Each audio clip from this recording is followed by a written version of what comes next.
Welcome to the local campaign, and thank you for joining us on Rogers TV for this debate in Gloucester-Southgate, Ward 10. I'm going to introduce the candidates who are here for the debate in just a moment, but I'll start by walking through the rules for our discussion today. Each candidate will have 1 minute to provide an opening statement to you. The order for those opening statements was drawn at random just before our telecast began. And then we'll have a series of debates on the big topics in Gloucester-Southgate and throughout the city of Ottawa. In each case, I'll start the discussion with a question directed at one of the candidates.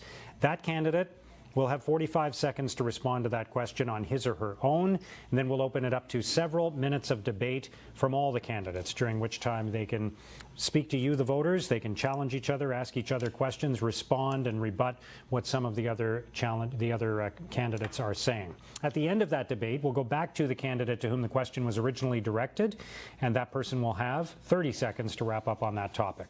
We'll move through a number of different topics that way, and then we'll have closing statements, and those will once again be 1 minute in length, and we'll do those in the reverse order of the opening statements.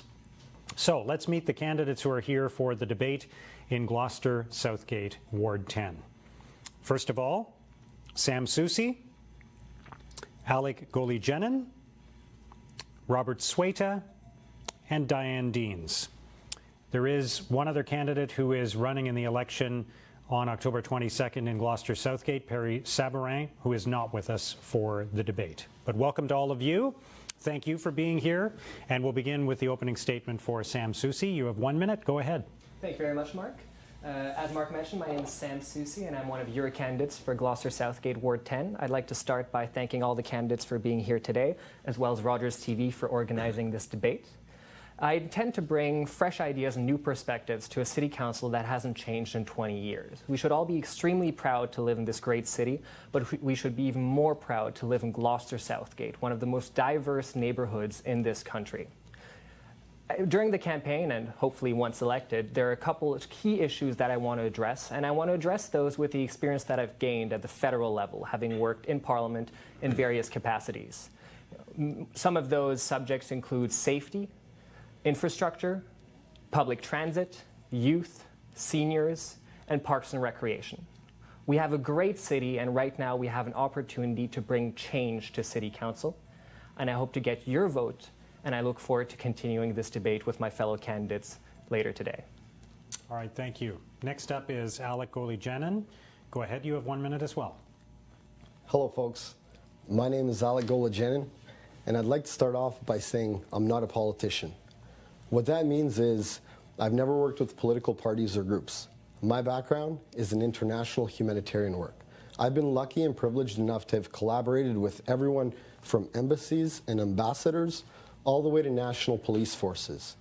Quite frankly, if I can make an impact across the ocean, I certainly can make an impact here at home, because decision making at City Hall, it's not done well at times.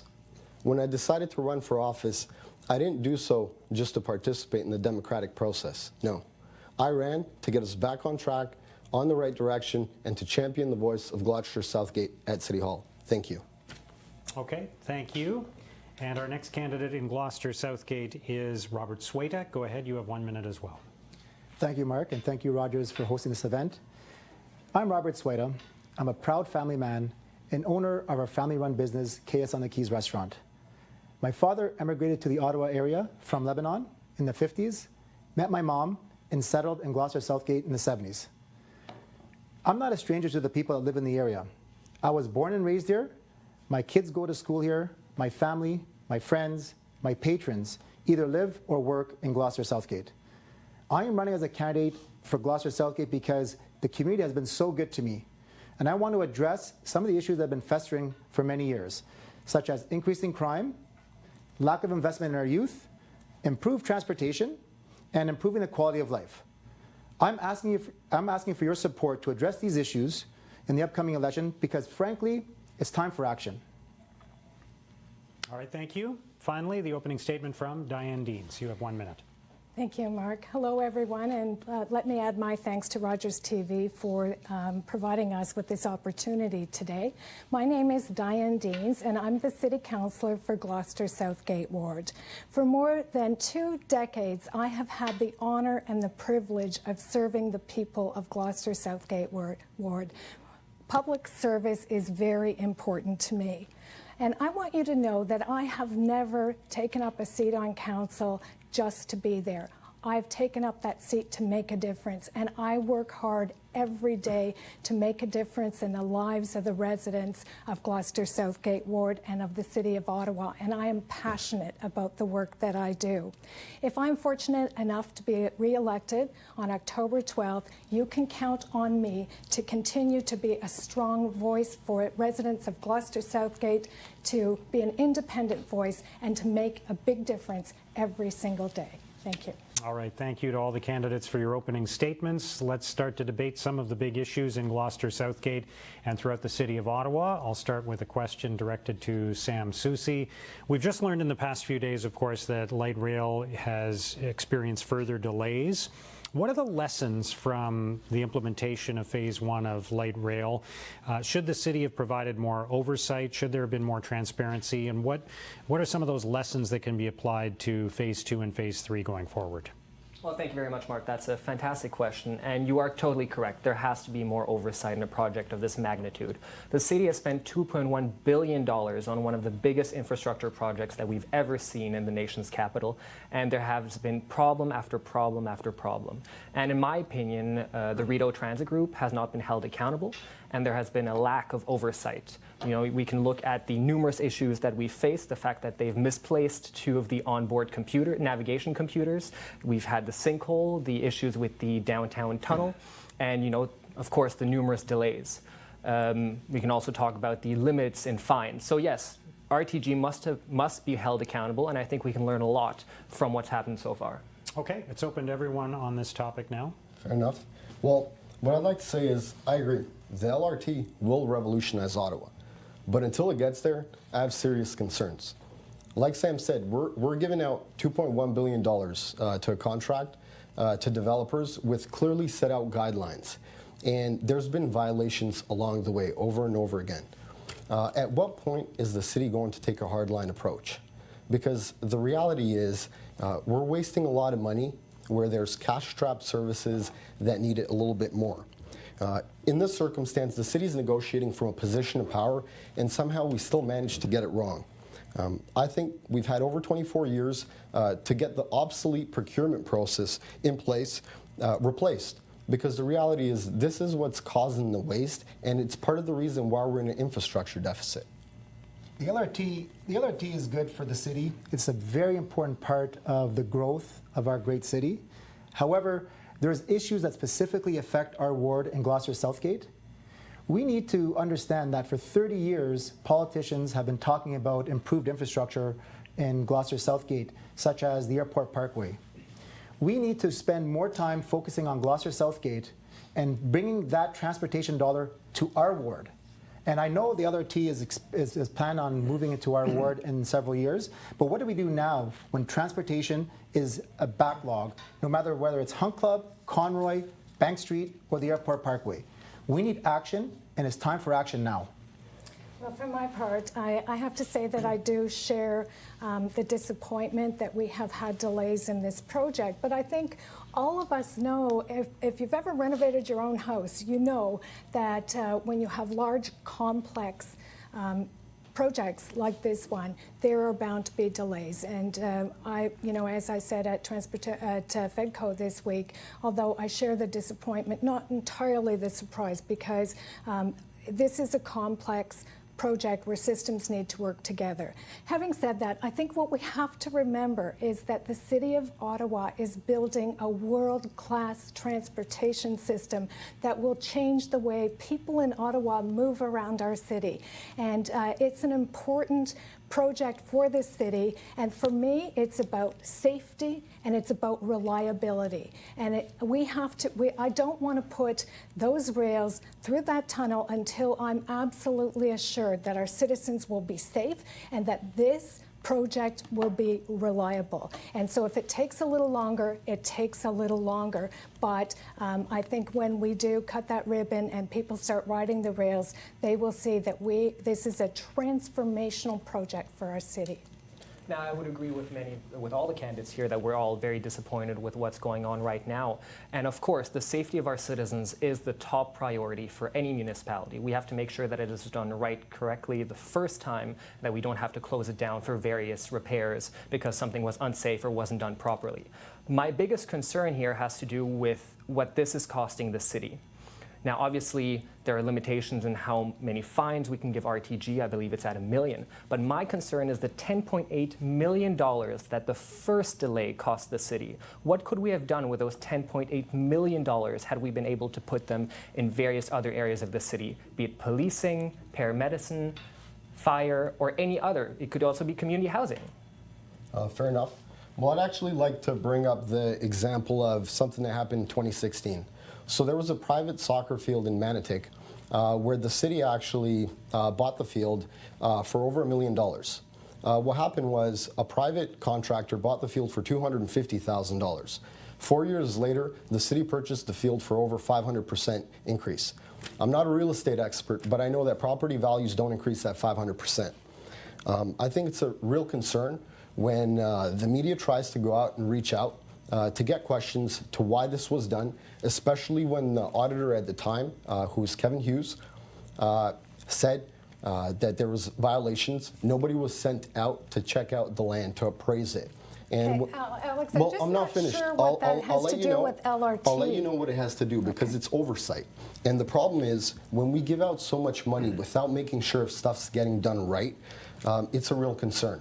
Because when media asks questions on stuff, how taxpayers' dollars were spent, they deserve the answers because it's all of our money and it's hard-earned. And I think you owe them that. But taxpayers do need respect. Yes. And it's been going on for such a long time that in every aspect of the city, the taxpayers have been forgotten, and it's our job to make sure that they're kept on track, whether it's with LRT or any other infrastructure project or community housing and many other issues. Respect for the taxpayer has to come back, and has to come back today. Maybe what I want to explain is that when we signed the $2.1 billion contract with Rideau Transit Group, it was a fixed price contract, which effectively meant we were transferring the financial risk to the third party, to Rideau Transit Group. And so the City of Ottawa, although there have been delays, are buffered from the additional costs of, because we signed that fixed price contract. So I know I've heard some of my colleagues here say that the City of Ottawa is seeing escalating costs, but actually we are buffered from those costs. When I run my business, and I've run several businesses that have opened several businesses up, there's no room for this kind of error. Yes, things have to be ensured that it's safe for our community.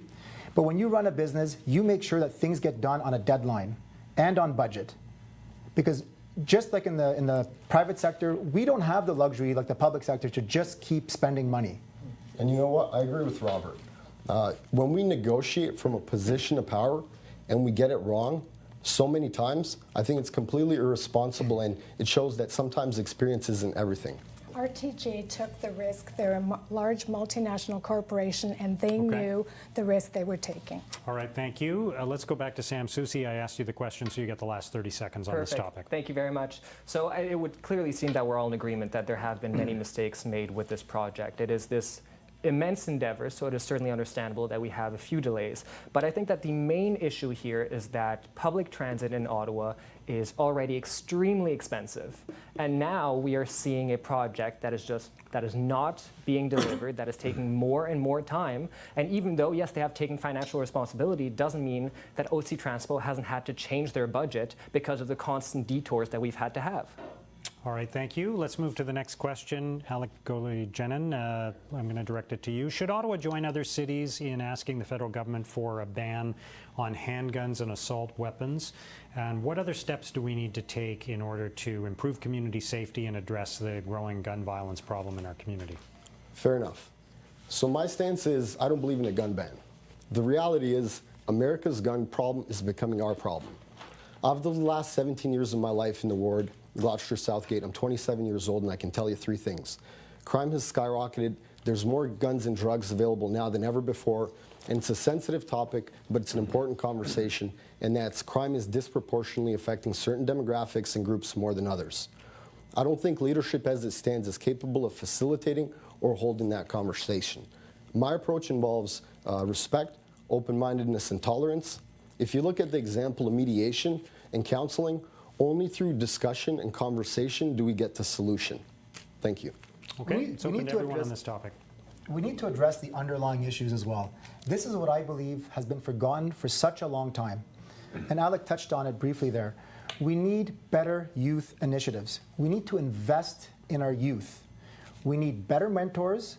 We need better after-school programs. We need better leadership. Because if we don't, those lurking in the shadows will.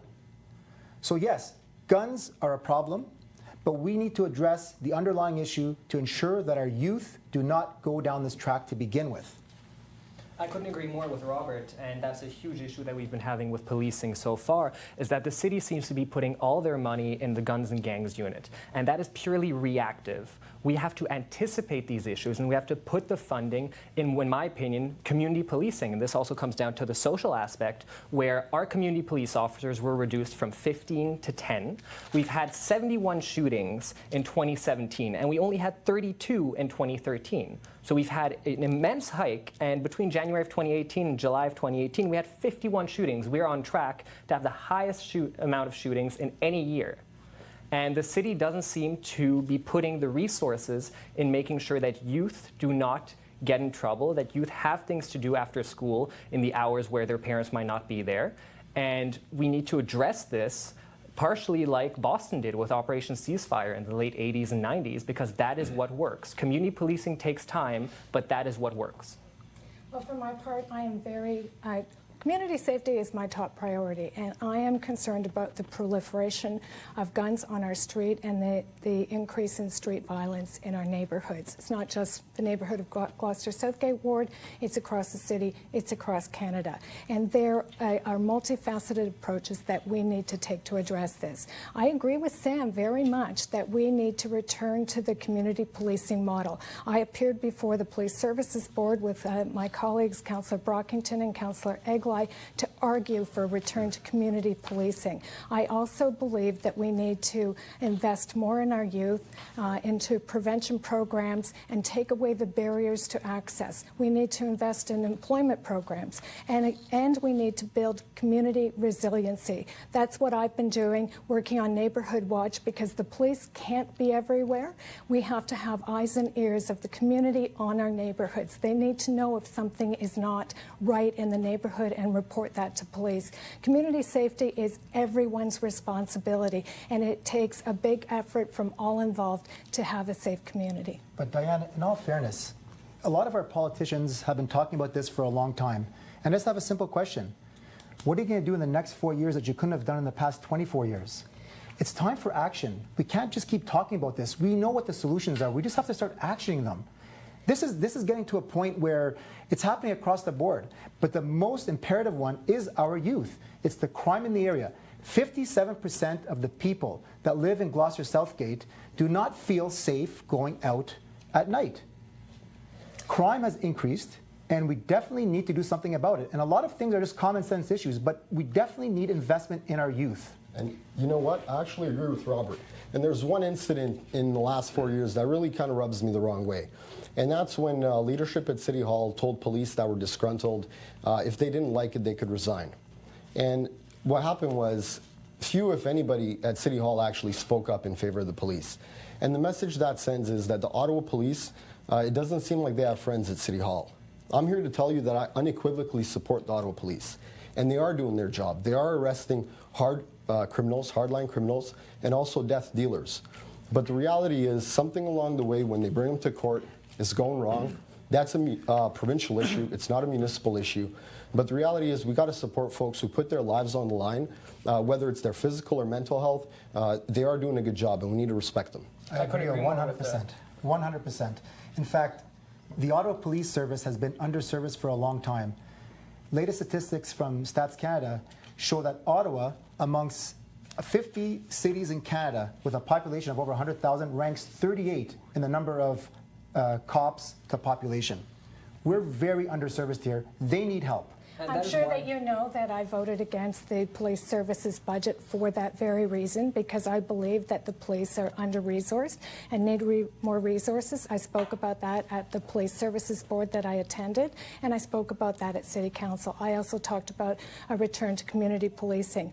But it's not just about police. It's about the whole community and building resiliency. This term of council, I am very proud to say that I developed a first of its kind in Ottawa community neighborhood revitalization program in Hetherington. We're making new investments in that community, new investments in our youth in that community. We have a new sense rink. We have a new community kitchen because people come together around food. And we're seeing the difference that investments in low-income neighborhoods and in youth are making, and I'm proud of my record. Well, I fully support the investments that you just pointed out in Hetherington. When I went by canvassing a couple weekends ago, it doesn't change the fact that people do not feel safe to walk around in their neighborhood. This is a first world country. This is the capital of the nation. And you should be able to go for an after-dinner walk without being in fear of being in danger or anything happening to you. And even though we put investment after investment, something is not being done correctly because nothing is changing. And one thing I want to add also, it doesn't make sense. Like he said, Sam said, we're the capital of the country. And across Canada, you don't tell folks if you don't like it, you can resign. When it comes to dispute resolution, that's not the way we solve problems. And I was really disappointed that more people didn't speak up in favor of the police.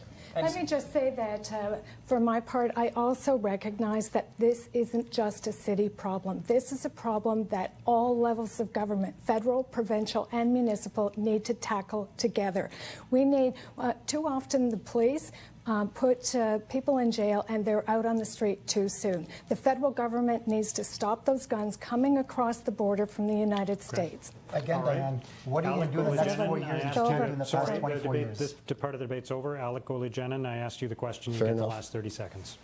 Well, what I've proposed, and it's a tangible solution, it's a young offenders initiative. So kids that are 15 to 17, when they get out of juvenile hall, instead of throwing them out back on the street, let's stick with them. Let's help them find part-time jobs. Let's mentor them so they learn the skills they need to succeed in life, because the reality is, if we don't help them, nobody will. It's a long-term investment, but it's an investment worthwhile. I've reached out to the mayor and the chief of police well before the elections. It's something they support, and I think we can happen, and I'm excited to make it happen on October 22nd. Thank you. All right, thank you. Next question is for Robert Swaita, and I think let's talk about the city's finances. Over the last 4 years, there's been a cap on property tax increases of 2% per year. There have been other costs that have gone up by a larger amount than that, including transit fares, water and sewer bills, and some service fees, user fees. But there are people who feel that there's been too much pressure put on the city budget, that there isn't enough room to invest in infrastructure and in social services and other important community investments. So where would you put tax increases for the next 4 years if it was up to you, and where would you invest, and how would you deal with that pressure? That's a very good question. Taxes is a big issue in this city. I don't believe that Ottawa has a revenue problem. I believe that Ottawa has a spending problem. We need to start respecting our taxpayers to make sure that those dollars that they're giving us are being spent wisely. And this is a systemic issue that's been happening for a while. So we talk about tax increases, but that's not necessarily the solution to all the problems that we've been having. We need to learn how to spend our money wisely, effectively, to invest in infrastructure that, quite frankly, our ward has been suffering for a long time with. We need to invest in our youth, and that's where the money should be spent. We need to invest in our police, infrastructure, and youth. Fair enough. Okay, it's open to everyone now. Fair enough. What I'd like to say is my approach to tax is simple. It's efficiency first, property tax second. What that means is treating your hard-earned dollars the same way I treat my hard-earned dollars, and that's with respect. I don't like when the city budget increases at a significantly higher rate than the family budget, especially considering the problem seems to be the terrible contracts we get ourselves into and the terrible contracts that we give out. My whole approach involves conscious spending, and hopefully through it, we can actually put an end to terrible business contracts and spending practices. Because the reality is people aren't against property tax. The discourse comes into play when it's poorly spent because we all realize we're approaching world-class capital city status, and we're prepared for it. We just got to do a little bit better when it comes to money. I couldn't agree more. The main issue here is that citizens have not had a return on their investment. Having the 2% max for tax increases is great, but the thing that we have to look into is the citizen does not feel that their tax dollars are well spent. And like Alek mentioned, we've had issue after issue. We've had contract after contract for infrastructure or many other services in this city that has gone badly. And based on what I've heard from the city model, their model when it comes to selecting contractors is not who will do the best job, it's who will do the cheapest job. And we've just had numerous tennis courts that were redone in our area that now have to be fixed because they weren't done the first time.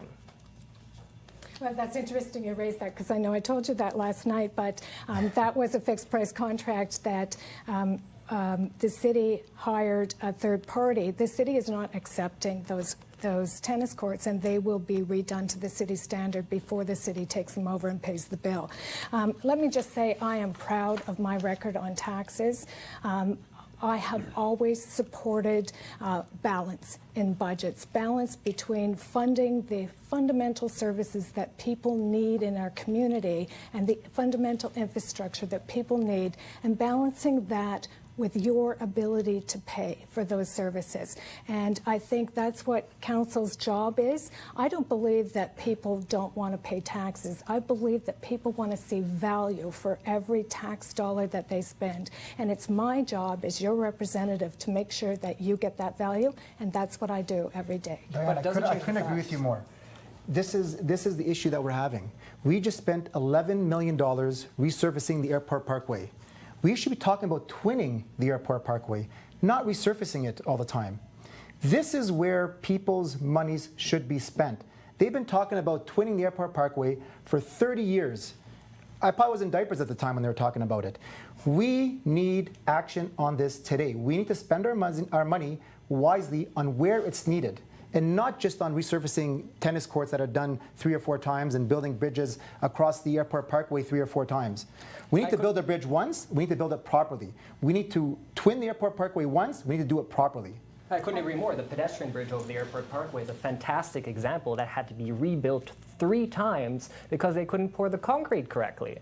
The city is great at planning, and the city is great at saying, okay, in 2022 we're going to do this, and in 2025 we're going to do this. And then they associate money to it and they start the project. But it doesn't change the fact that to the citizen, unless you see the work being done and then you can use the new infrastructure, it's entirely pointless. The money is not being spent properly, and we've had story after story, issue after issue, and so far we've been rather lucky that it hasn't killed someone or been a public safety issue. You're right, and I'd like to do 2 fact checks.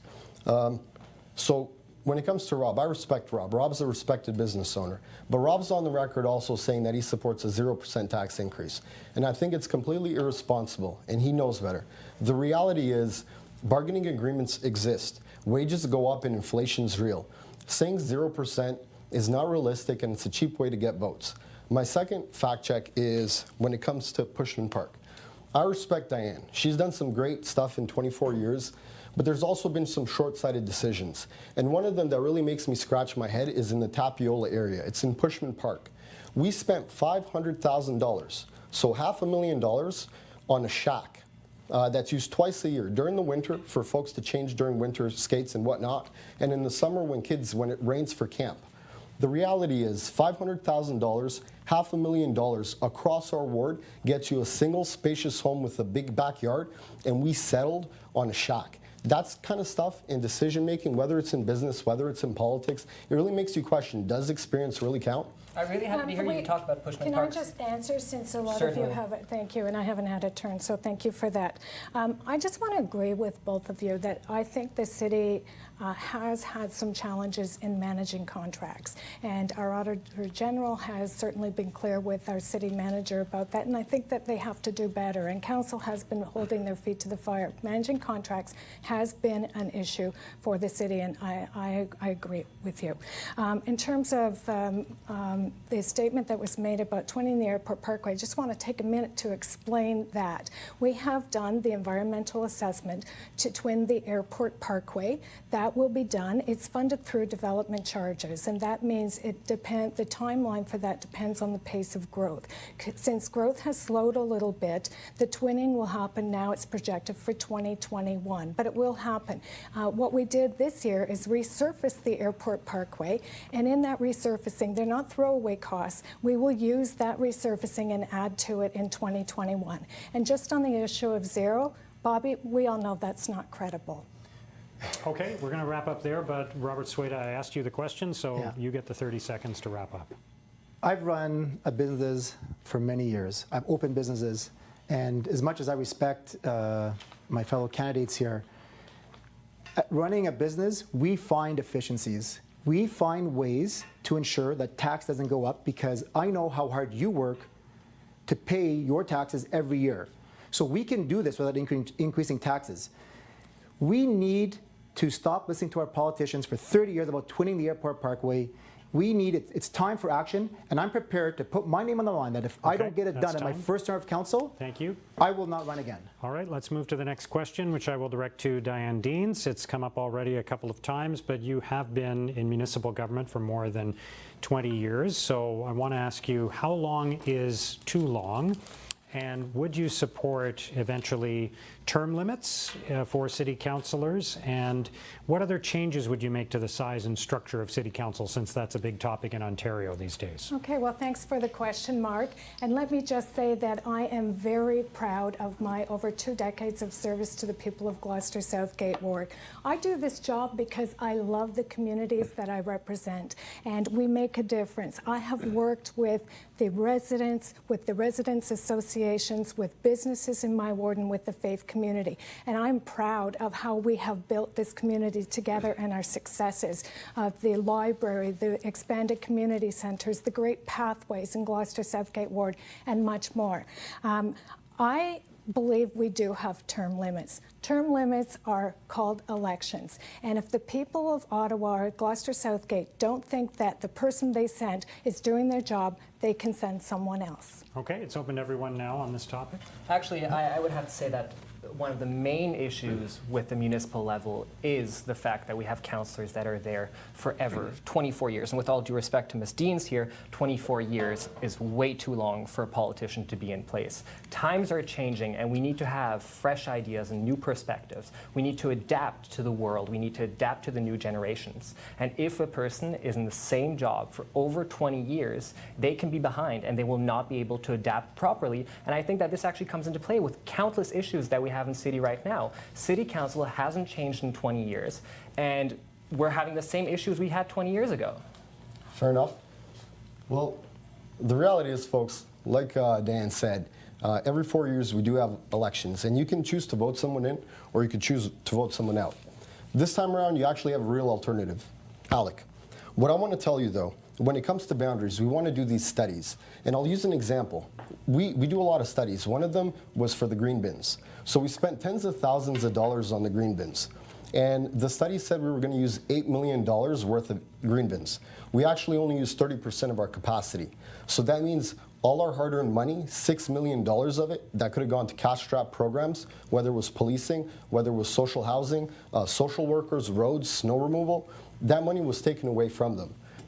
Alex, the question was about term limits. Yes, it was. But it was also about studies. I'm on record I'm talking saying about studies being inefficient. I'm on And they are record saying that inefficient. I will only run for 2 terms. And I don't believe that 24 years, if you haven't been able to have the opportunity to get what you want done in 24 years, then how long is it going to take? How long is it going to take to get what this ward needs and address all the issues that have been festering for such a long time? Diane, you know, I've worked with you on many different things, and I believe that you've done a great job at the beginning, but I just feel the past 5 or 10 years, things are starting to suffer, and we do need a fresh perspective in council. In regards to ward boundaries and the current situation in Toronto, obviously that is a very touchy subject, especially considering the legal status of municipality versus the province. So I won't get into what's happening in Toronto right now. What I will get into is that the City of Ottawa has announced that they will be doing a study during the following council term to see if we need to do any changes to our ward structure. And I think that this is essential. We have to be able, as I mentioned previously, to adapt with the times. And that means taking a study, and yes, not all studies are perfect. We've had issues in the past with studies, but this is where citizens have the opportunity to talk to their local government and tell us what you want to change. This is your opportunity to say, hey, I don't think I'm represented enough. I think I'm represented too much. This is what we're going to deal with. This is what we want to have changed. And this is the opportunity to look at it. And it doesn't mean we're going to change anything. It purely means that we are doing our due diligence as a municipal government to look at all the options and, if required, adapt to better serve the citizen. Fair enough, but let's look at the landscape of Toronto. So Toronto's a lot more closed off than Ottawa. We're actually more spaced out, and other folks have also mentioned it too. The reality is, when you look at the size, it makes sense. And these studies that we do, it's not just for the green bins. There's so many other studies that were supposed to get us results, and we waste money with them. The size of City Council, as great as it is, we don't need to waste time with it. There's other concerns that people have that are a lot more important, and money could be sent towards there. Well, we don't necessarily need, sorry, I just want to quickly add this. We don't necessarily need to change the amount of people on council. This review also counts for ward boundaries. This is what's allowing us in a growing population. You know, the City of Ottawa has a landmass of 2,796 kilometers squared. We're one of the biggest capital regions in the world. And this is giving us the opportunity, if necessary, to redraw ward boundaries. It doesn't necessarily mean removing or adding people to council. It means drawing the lines to better serve the citizen. That was a lovely segue into what I wanted to say, because Council is planning a ward boundary review at the start of the next term, and it is to do exactly as Sam suggested. As growth happens disproportionately in some parts of the city over others, some wards balloon in size and some remain small.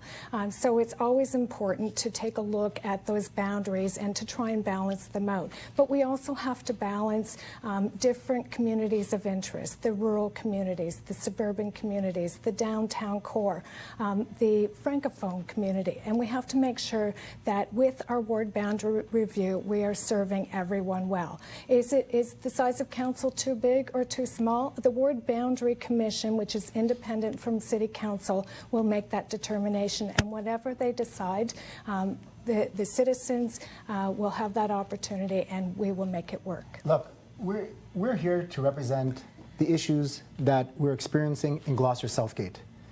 It's great to talk about ward boundaries, and we need to work with the other councillors as well. But every ward has their own issues, and we need to start focusing on our ward more and not focusing about every other ward. We've done that with LRT. We focused on East, we focused on West, we focused on downtown, but we haven't focused on Gloucester-Southgate and the wards to the south of us. We need to keep this discussion focused on our ward. Well, I would completely agree that as a representative, you are elected to represent your ward, but it doesn't change the fact that you sit on City Council, you sit on the Council of the City of Ottawa, and as an elected councillor, you have a responsibility to work for all citizens of the city with a special attention to the citizens in your ward. You're absolutely right. Okay. Diane Deans, I asked you the question, so you get the last 30 seconds Thanks, on this. Mark. I just wanted to correct something that I heard during this debate, which was that City Council hasn't changed in 20 years. In fact, nothing could be farther from the truth. City Council has a natural turnover every 4 years.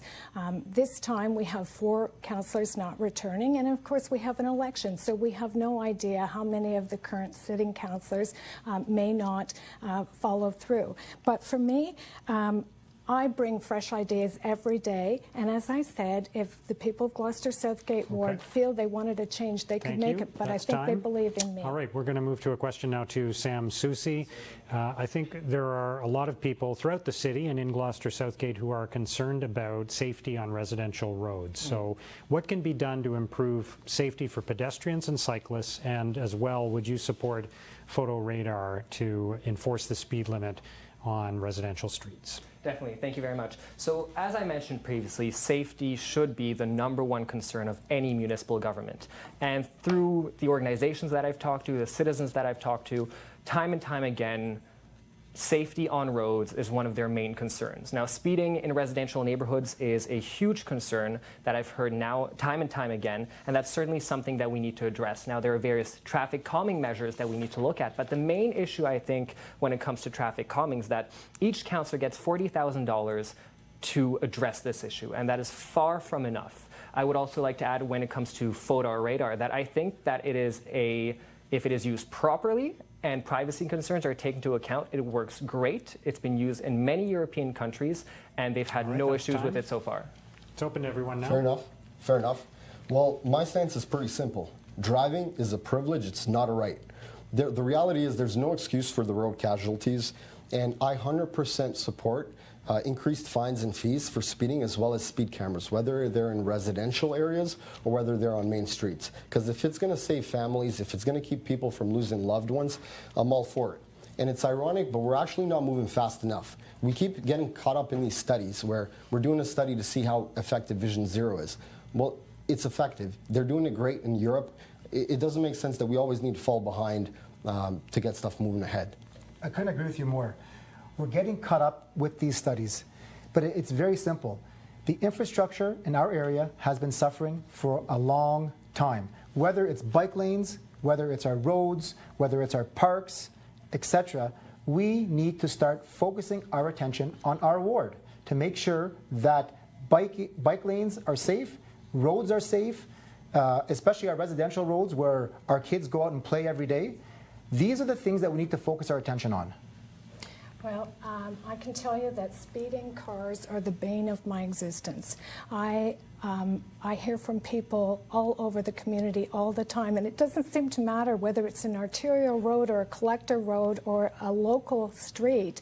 People are going too fast. City Council has been attempting to address this in many ways, and as was pointed out, we have $40,000 for some in ward budgets for some traffic calming. I spend all of that money every year in an effort to slow the cars, and some of those solutions aren't terribly loved, but they do slow down speeders. And ultimately, this is about the safety of our community. It's about the safety of our children. So do I support red light cameras, especially in school zones? Yes, because there is no excuse for anyone to be speeding through a school zone. I think we should take it even a step further. We do need red light cameras, but I think we also even need cameras in our parks as well to see what's going on there.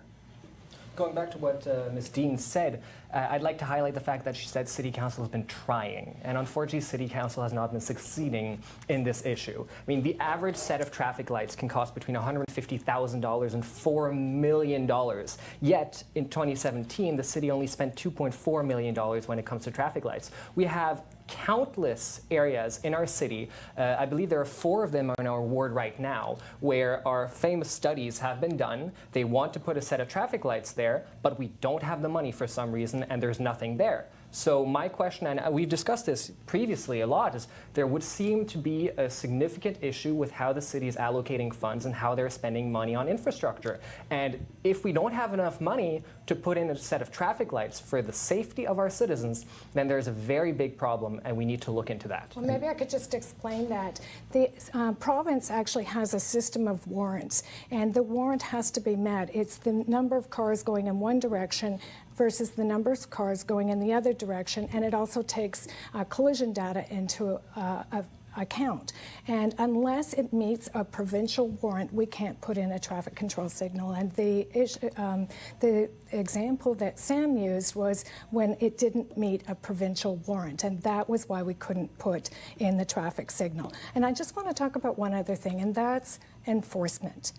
Because we can put in all the traffic calming measures we want, but if we don't have enough enforcement, people still aren't slowing down. And that comes back to the issue of policing. I have been a strong advocate for additional police officers because not only do they have to do the good work in keeping our community safe, they have to keep our community safe on our roadways too. And we need to see more enforcement on our roadways. As I said earlier, Dan, we're ranked number 38 out of 50 major cities in this country in terms of the number of police to population. And that's why I voted how can we against do the this? police How services can we, budget. But how can we enforce? You talk about enforcement, but how can we enforce if we're not investing in our police? That's my point. That's the point I was making. But it's not we happening. need to invest It's in not police. happening. This is my point. My point is what are you going to do in the next 4 years that you couldn't have done in the past 24? I will that's my continue to point. be a Let strong me bring the advocate. conversation. Let me bring the conversation back to road safety. And here's what I'll tell you: we're talking about lights.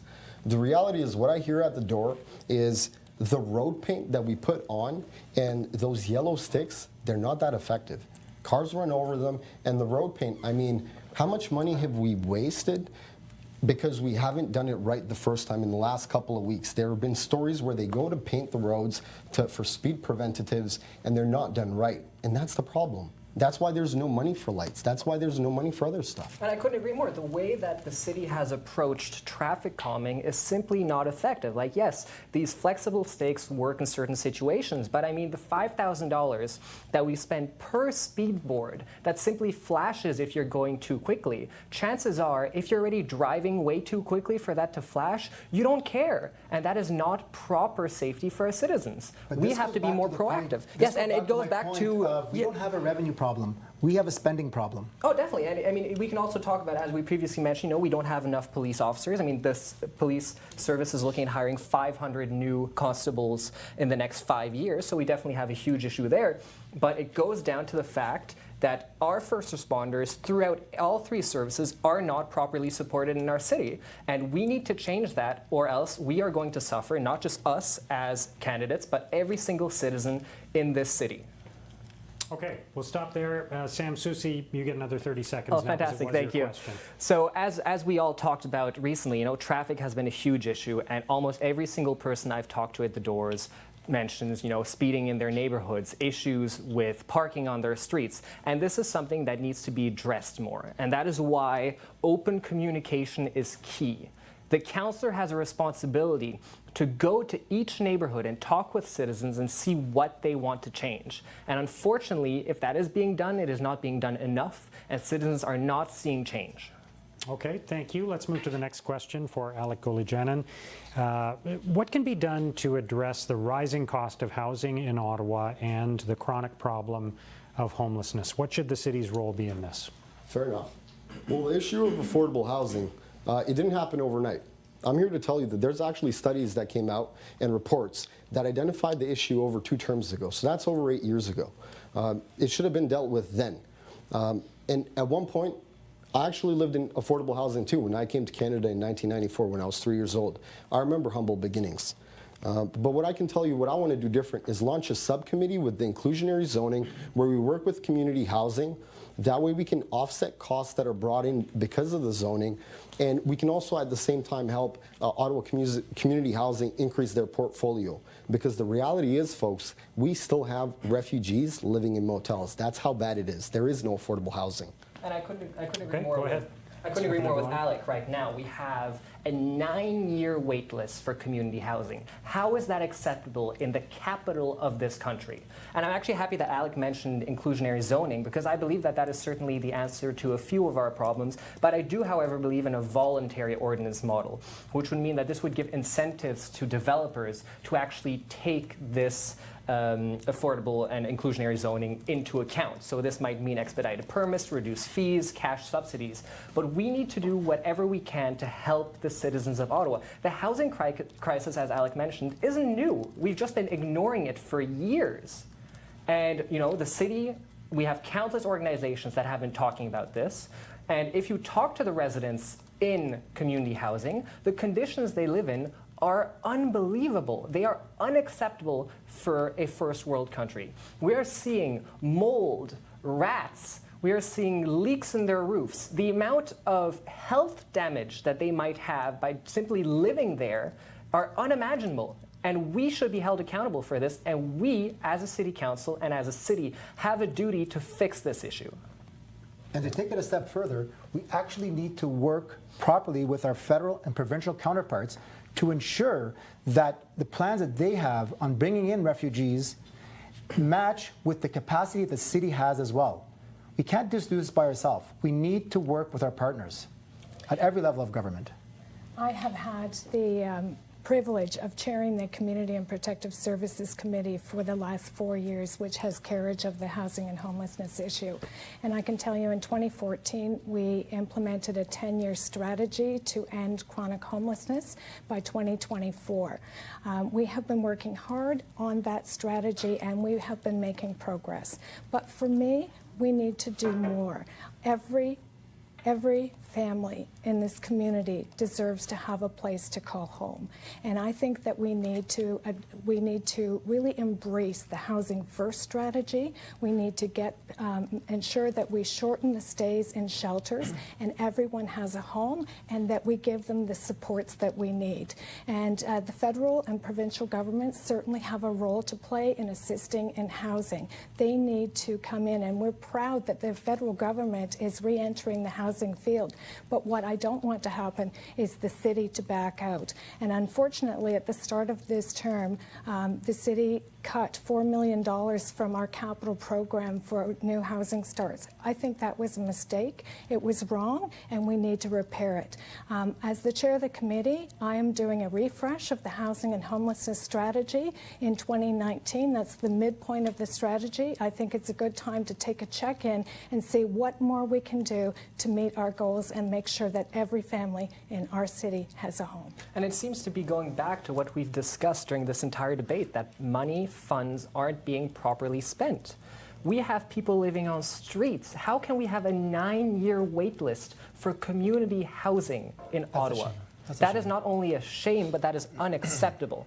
And with all due respect to our chair here of said committee, clearly things are not moving forward. And I fully applaud the strategy that's being undertaken, but I'm sorry, but that is not enough. That strategy, if I believe you said correctly, is supposed to be successful in 2024. That we're in 2018 now, meaning that between 2018 and 2024, yes, we are making some advancements, but it doesn't change the fact that right now we have, I believe, 10,000 people who are on the wait list that do not have a home. You're right. And I'd also like to do another fact check, if you don't mind. With my colleague here, Rob, he's on the record actually somehow correlating inclusionary zoning with short-term rentals. I'm here to tell you folks that go into affordable housing, they're not there to make a quick buck from Airbnb.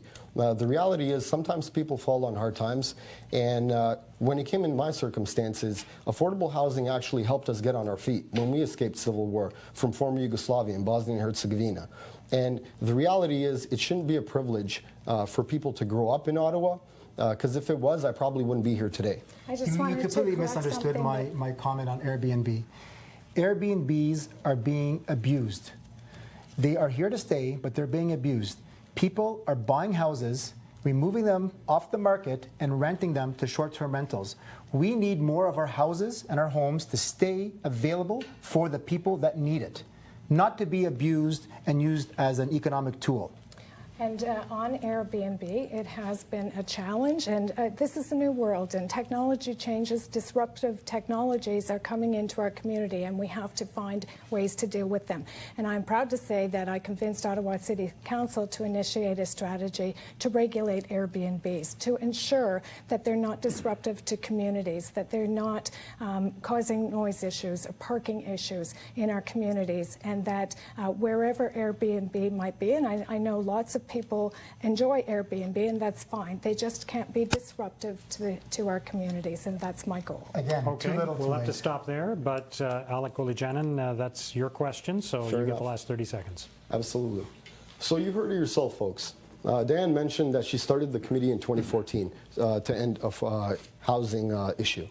The reality is there's over 24 years that it could have been done, and not enough done in time, right? My whole thing is we can't leave folks behind, and I'm definitely going to work more and harder to get this stuff fixed up. Okay, we'll stop there, and that wraps up the discussion topics in this debate for Gloucester-Southgate Ward. We're going to move to the closing statements now. Again, each candidate will have 1 minute to speak to you, the voters, and we'll do them in the reverse order of the opening statements, which means we will start with Diane Deans. Go ahead. Well, thank you, Mark, and thank you, the viewers, for taking the time and having the interest to participate so that you can make a fully informed choice on October 22nd. I can tell you that I have engaged with all of our communities. I know all the community associations. I know the businesses, the faith communities, and the residents of Gloucester-Southgate. And I know they know how hard I work to make a quality difference in their lives every day. I think what this debate has done is aptly demonstrate that I am the person that has the knowledge, the experience, the expertise, and the know-how to actually move an agenda forward and to get quality results for the people of Gloucester-Southgate Ward. I am passionate about the work I do on your behalf, and I am asking you to vote for me on October 22nd so that we can continue to build the great community of Gloucester-Southgate Ward and the beautiful city of Ottawa. Thank you. All right, thank you. Next up is Robert Swaita. Go ahead, you have 1 minute. And thank you for the opportunity. I'm not running for City Council for a job. I'm running to champion this vision on behalf of the great people that live and work in this great ward. People of this ward have been forgotten. When I'm elected, I promise to work for the people of Gloucester-Southgate on the various issues of crime, investment in our youth, improved transportation, and improved quality of life. The October 22nd election is not about me or any one candidate. This is about the people of this ward who have been forgotten. I'm Robert Swaita. I won't forget about you. And frankly, if I cannot achieve these items in my first term of council, I will not run again. Okay, thank you. Next up is Alek Golijanin. Go ahead. All right, folks. Once again, my name is Alek Golijanin. And what I have to say is, in life, nothing's guaranteed, everything is earned, and hard work pays off. What I can tell you is on October 22nd, a vote for me, I will promise you that I'm going to work extremely hard for you, and I'm going to make you tremendously proud. Because the reality is, with the impacts that I've made in the real world and the community understandings that I've contributed towards, my reputation is far too important for me to ruin it pretending to be someone I'm not and making fake promises.